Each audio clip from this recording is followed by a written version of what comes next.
চৌদিশে উখল মাখল পৰিৱেশ।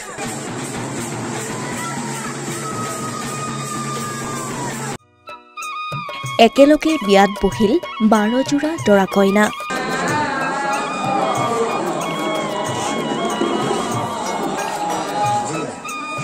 নগাঁও জিলাৰ পুতনি সোণাৰীগাঁও পূবনাম ঘৰত সমূহীয়া বিবাহ সম্পন্ন।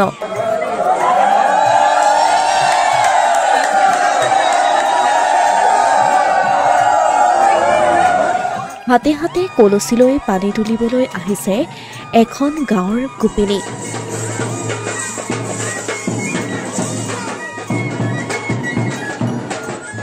বেণ্ড পাৰ্টিৰ তালে তালে ডেকাৰ পৰা বৃদ্ধলৈ মন খুলি নাচিছে।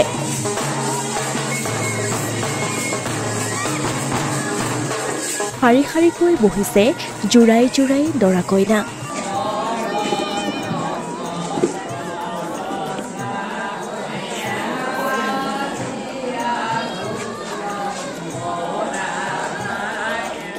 হয়, এয়া নগাঁও জিলাৰ পুতনি সোণাৰীগাঁও পূব নামঘৰত অনুষ্ঠিত হোৱা সমূহীয়া বিবাহ অনুষ্ঠান।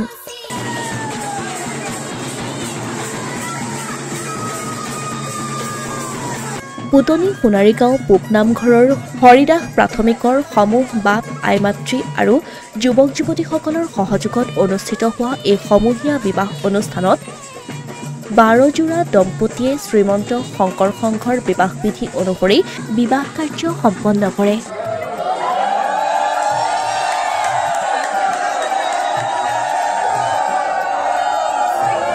দীৰ্ঘ সময় ধৰি সংসাৰ কৰা এই দম্পতীসকলে আৰ্থিক অসুবিধাতেই হওক বা অন্য কাৰণতেই হওক সামাজিকভাৱে বিবাহ কাৰ্য কৰিব পৰা নাছিল আৰু অৱশেষত পুতনি সোণাৰীগাঁও পূব নামঘৰৰ হৰিদাস প্ৰাথমিকৰ তৎপৰতাত এই 12 জোৰা দম্পতীক দিয়া হ'ল সামাজিক বিবাহৰ স্বীকৃতি।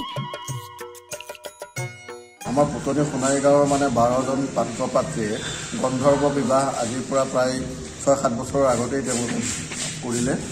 তেওঁলোকৰ আৰ্থিক অৱস্থা বৰ দুৰ্বল হোৱাৰ কাৰণে তেওঁলোকে সামাজিক হিচাপে যিখিনি নীতি নিয়মেৰে তেওঁলোকে নিজৰ দেহাটো শুদ্ধ কৰিব পৰা নাছিল, সেয়েহে আমি হৰিদাস প্ৰাথমিকৰ ব্যৱস্থাপনাত সমস্ত সভাপতি শ্ৰী অনিল হাজৰিকা, সম্পাদক ফুলধৰ হাজৰিকা, নামাচাৰ্য আমাৰ সোণেশ্বৰ হাজৰিকা, আমাৰ মূল মেধি বকুল হাজৰিকা, থানেশ্বৰ হাজৰিকা, লগতে আমাৰ উদ্যোক্তা শ্ৰী হেম হাজৰিকা আৰু সমস্ত আমাৰ হৰিদাস প্ৰাথমিকৰ বাপ আইমাতৃ তথা যুৱক যুৱতীসকলৰ সহযোগত তেওঁলোকৰ পৰা আমি 5,000কৈ টকা লৈ 12-15-60,000 টকাৰে তেওঁলোকক আমি সামাজিকভাৱে শ্ৰীমন্ত শংকৰদেৱ সংঘৰ যি বিধি অনুসৰি বিবাহৰ যি বিধি তাৰ নিয়ম মতে তেওঁলোকক আমি সামাজিকভাৱে শুদ্ধ কৰি সমাজত চলাৰ কাৰণে ব্যৱস্থা কৰিছোঁ।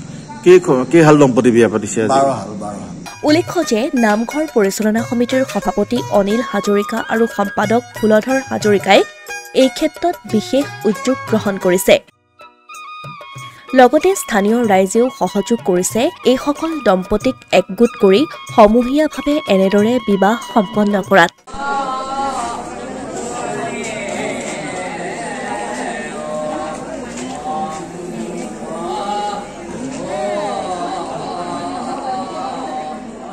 এই কাৰ্যৰ পাছতেই এতিয়া উৎফুল্লিত হৈ পৰিছে দম্পতীসকল। 5 শতাধিক ৰাইজে অংশগ্ৰহণ কৰা এই সামূহিক বিবাহ অনুষ্ঠানৰ পুৱা নামঘৰত বন্তি প্ৰজ্বলনৰ পাছতেই আইসকলৰ দ্বাৰা পানী তোলা, দৰা কইনাক সমূহীয়া গা ধুওৱা, দুপৰীয়া নাম প্ৰসংগ কৰা হয়। এই বিবাহ অনুষ্ঠানটিত বিধি পাঠ কৰে নামাচাৰ্য সোমেশ্বৰ হাজৰিকাই।